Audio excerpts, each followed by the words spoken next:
ಸ್ನೇಹಿತರೆ ನಮಸ್ಕಾರ. ಅವತ್ತಿನ ಗಿಡ ಇವತ್ತಿನ ಮರ, ಇವತ್ತಿನ ಗಿಡ ನಾಳೆಯ ಮರ.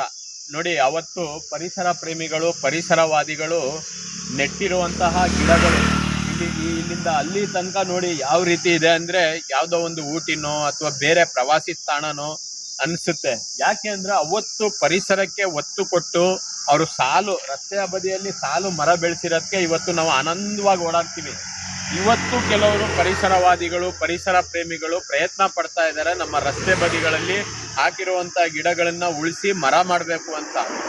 ನಾನು ಹೇಳೋದು ಏನಪ್ಪಾ ಅಂದ್ರೆ, ನಮ್ಗೆ ನಿಜವಾಗ್ಲೂ ಔಷಧಿಯ ಹೊರತಾಗಿ ನಮ್ಮ ಆರೋಗ್ಯ ಚೇತರಿಕೆ ಆಗಲು ಕಾರಣ ಆಗಿರೋದೇ ನಮ್ಮ ಪರಿಸರ. ಸ್ವಚ್ಛವಾದ ಪರಿಸರದಲ್ಲಿ ನಾವು ಓಡಾಟ ಮಾಡೋದ್ರಿಂದ ನಡೆಯೋದ್ರಿಂದ ನಮ್ಮ ಆರೋಗ್ಯ ಚೇತರಿಸುತ್ತೆ ಅಂತ ವೈದ್ಯರೇ ಸಲಹೆ ಕೊಡ್ತಾರೆ. ಅಂಥದ್ರಲ್ಲಿ ನಾವು ಇವತ್ತು ಮರಗಳು, ಅದುವೇನು ಪಾರಂಪರಿಕ ಮರಗಳು, ನೂರಾರು ವರ್ಷಗಳ ಹಳೆಯ ಮರಗಳನ್ನ ಅಭಿವೃದ್ಧಿ ಹೆಸರಲ್ಲಿ ಕಡಿತೀವಿ. ಅಭಿವೃದ್ಧಿ ಮಾಡಬೇಡಿ ಅಂತ ಹೇಳಕ್ಕಾಗಲ್ಲ, ಯಾಕಂದ್ರೆ ಇವಾಗ ಜನಸಂಖ್ಯೆ ಬೆಳೀತಾ ಇರೋದ್ರಿಂದ ಕೆಲವೊಂದು ಬೇಕು. ಆದ್ರೆ ತೀರಾ ಅವಶ್ಯಕತೆ ಇರ್ತಕ್ಕಂಥ ಕಾಮಗಾರಿಗಳನ್ನ ಮಾಡಿ ಮತ್ತೆ ಜನೋಪಕಾರಿ ಕೆಲಸಗಳನ್ನ ಮಾಡುವುದರ ಜೊತೆಗೆ ಪರಿಸರ ಜೊತೆ ಪ್ರಗತಿನ ಜೊತೆಯಾಗಿ ತಗೊಂಡೋಗಿ. ಇವತ್ತು ನಾವು ನಮ್ಮ ಸ್ನೇಹಿತರು ಗಣೇಶ್ ಅವರು ಹೋಗ್ತಿರ್ಬೇಕಾದ್ರೆ ನೋಡಿ, ಇದು ಮಾನಸ ಗಂಗೋತ್ರಿ ಕ್ಯಾಂಪಸ್. ಏನ್ ಗಣೇಶ್, ಏನ್ ಆನಂದ ಆಗುತ್ತೆ ಅಂದ್ರೆ ಈ ಪ್ರದೇಶದಲ್ಲಿ ಓಡಾಟ ಮಾಡೋದು. ಅಲ್ಲೊಂದು ಕಟ್ಟಡ ಕಟ್ತಾ ಇದಾರೆ, ಆ ಸರ್ಕಲ್ ಇಲ್ಲಿಂದ ಹೋದ್ರೆ ಒಂದು ದೊಡ್ಡ ಮರ ಇತ್ತು, ಅದನ್ನ ಕೆಡವಿ ಅಲ್ಲೇನೋ ಒಂದು ಕಟ್ಟಡ ಕಟ್ತಾ ಇದಾರೆ. ಅಷ್ಟು ಭೂ ಪ್ರದೇಶ ಏನಿದೆ ಅಲ್ಲಿ ನೆರಳಿಲ್ಲ. ಅದೇ ಮಾತಾಡ್ಕೊ ಬಂದ್ವಿ ನೋಡಿ. ಅವತ್ತು ಯಾರೋ ಒಂದಷ್ಟು ಜನ ಇಲ್ಲಿ ಈ ರೀತಿ ನೋಡಿ, ಇದು ಈ ಒಂದು ವ್ಯೂ ಪಾಯಿಂಟ್ ನೋಡಿ, ಎಷ್ಟೋ ಸಿನಿಮಾಗಳು ಇಲ್ಲಿ ಬಂದು ಚಿತ್ರೀಕರಣ ಆಗುತ್ತೆ. ಕಾಲೇಜ್ ಕ್ಯಾಂಪಸ್ ಆಗಿರ್ಬೋದು, ಈ ತರ ಆಗಿರ್ಬೋದು. ಬಟ್ ವಾತಾವರಣ ನೀವು ನೋಡಿ, ಇಲ್ಲಿ ಬಂದ್ರೆ ಸುಮ್ಮನೆ ಹೊಟ್ಟೋಗ್ಬಿಡ್ಬೇಕು ಅನ್ಸಲ್ಲ, ಒಂದು 5 ನಿಮಿಷ ನಿಂತು ಹೋಗ್ಬೇಕು ಅನ್ಸುತ್ತೆ. ಇದೇ ನಮ್ಮ ಪರಿಸರ ಪ್ರೇಮಿಗಳ ಕಾಳಜಿ. ಏನಪ್ಪಾ ಅಂದ್ರೆ, ನಾವೇನೋ ಈ ತರದ ವಾತಾವರಣನ ನೋಡಿದ್ವಿ, ಅನುಭವಿಸಿದ್ವಿ, ಆನಂದ ಪಟ್ವಿ.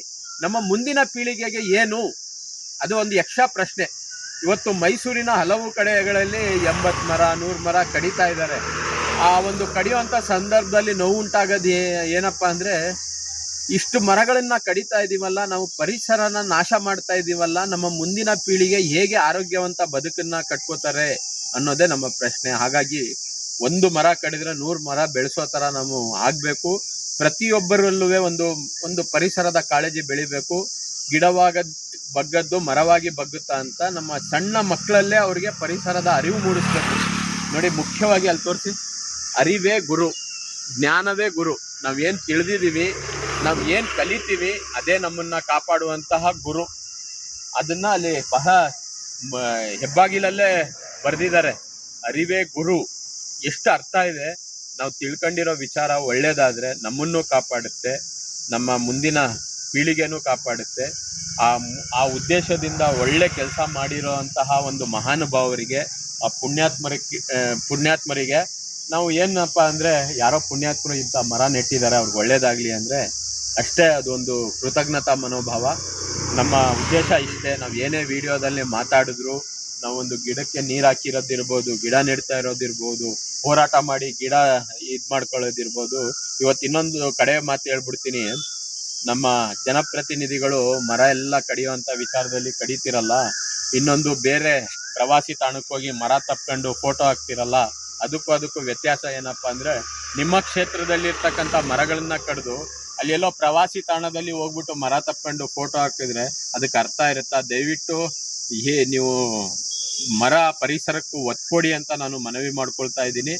ಯಾರೇ ಆದ್ರೂ ಕೂಡ ಜನೋಪಕಾರಿ ಕೆಲಸ ಮಾಡಿ, ಜನರ ಅಹವಾಲು ಸ್ವೀಕರಿಸಿ, ಜನರ ಜೊತೆ ಚರ್ಚೆ ಮಾಡಿ ಯಾವುದೇ ಒಂದು ಯೋಜನೆ ಕಾರ್ಯರೂಪಕ್ಕೆ ತರಬೇಕಾದ್ರೆ ಜನರ ಜೊತೆ ಒಂದು ಸಂವಾದ, ಇದನ್ನ ಇಡಿ.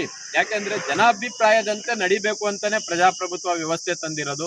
ಹಾಗಾಗಿ ಅದಕ್ಕೆ ಒಂದು ಅರ್ಥ ಬರುತ್ತೆ. ನೀವು ಆ ರೀತಿ ಮಾಡಿದ್ರೆ ಒಂದು ಒಳ್ಳೇದು ಅನ್ನುವಂತ ಒಂದು ಭಾವನೆನ ವ್ಯಕ್ತಪಡಿಸ್ತಾ, ನನಗೆ ಸಹಕಾರ ಕೊಟ್ಟಂತಹ ನಮ್ಮ ಗಣೇಶ್ ಆಗಿರ್ಬೋದು, ನಮ್ಮ ಪರಿಸರಕ್ಕಾಗಿ ನಾವು ಸಂಘಟನೆ ಇರ್ಬೋದು, ಪ್ರತಿಯೊಬ್ಬರು ಯಾರೆಲ್ಲ ಪರಿಸರಕ್ಕೋಸ್ಕರ ಹೋರಾಟ ಮಾಡ್ತಾವ್ರೆ, ಪರಿಸರಕ್ಕಾಗಿ ತಮ್ಮ ಜೀವನನ ಮುಡಿಪಿಟ್ಟವ್ರೆ, ಅವರೆಲ್ಲರಿಗೂ ವಂದಿಸುತ್ತಾ ನನ್ನ ಮಾತು ಮುಗಿಸ್ತೀನಿ. ಜೈ ಹಿಂದ್, ಜೈ ಕರ್ನಾಟಕ.